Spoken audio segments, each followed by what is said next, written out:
In a town where time moved as slowly as honey dripping from a spoon, lived a boy named Elias. At least, that's how it felt to him. Every afternoon you could find him in the overgrown garden behind the old clock tower, a sketchbook open on his lap. He was a chronicler of quiet moments. The delicate curl of a leaf, a bird frozen in mid-flight, clouds stretching like lazy yawns across the vast sky.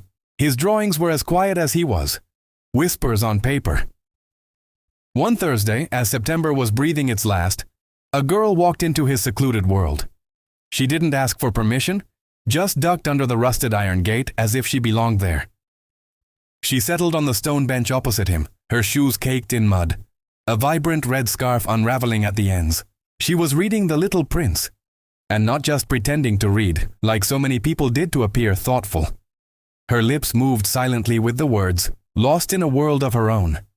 Elias didn't say a thing. He just kept sketching.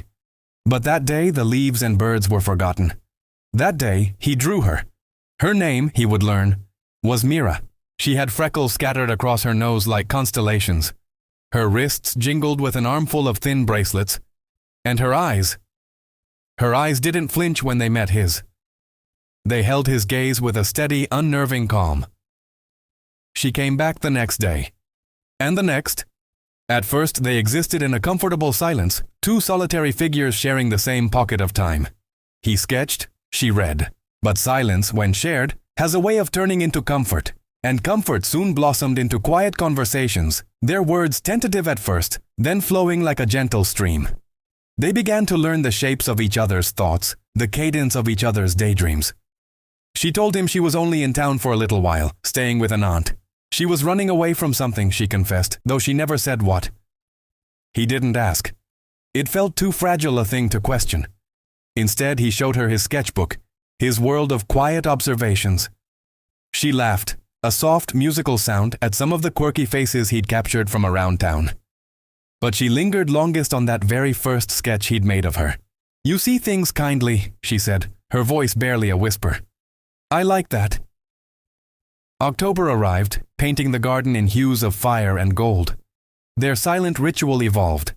They started bringing each other small, unspoken gifts. Mira would pluck wildflowers from the roadside and tuck them into the pages of his sketchbook, bursts of color against the graphite gray.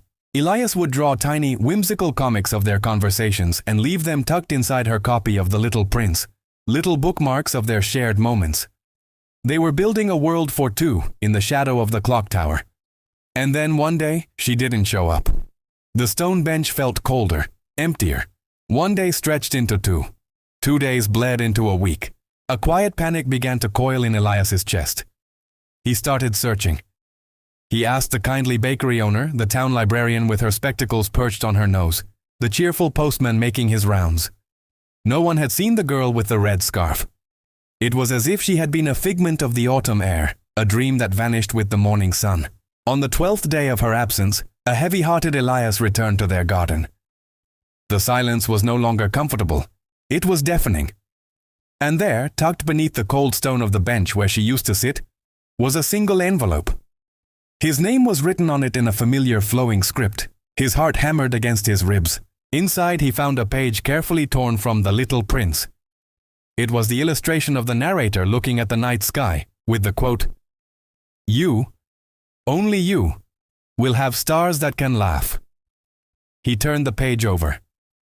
On the back in Mira's handwriting was a message. "I wish I could stay," it read. "But some people leave not because they want to, but because they're trying not to be found. You were the only quiet I ever wanted. Thank you for giving me a place to belong, even for a little while. I'll carry you with me, always in the spaces between seconds. Love, Mira." Elias never saw her again. The red scarf, the freckled nose, the eyes that held his gaze, they all became part of the town's slow-moving time. A memory he held close. He kept her letter folded carefully within the pages of his sketchbook, a permanent bookmark in the story of his life. And every evening, as dusk painted the sky in shades of violet and rose, he'd return to the clock tower garden. He would sit on his bench, look at hers, and draw the fading light. And sometimes, just sometimes, when the autumn wind rustled through the fire-colored leaves, He could have sworn he heard the faint, musical echo of her laugh in the trees. The stars, he noticed, seemed to shine a little brighter after that. Thank you so much for joining me for this story.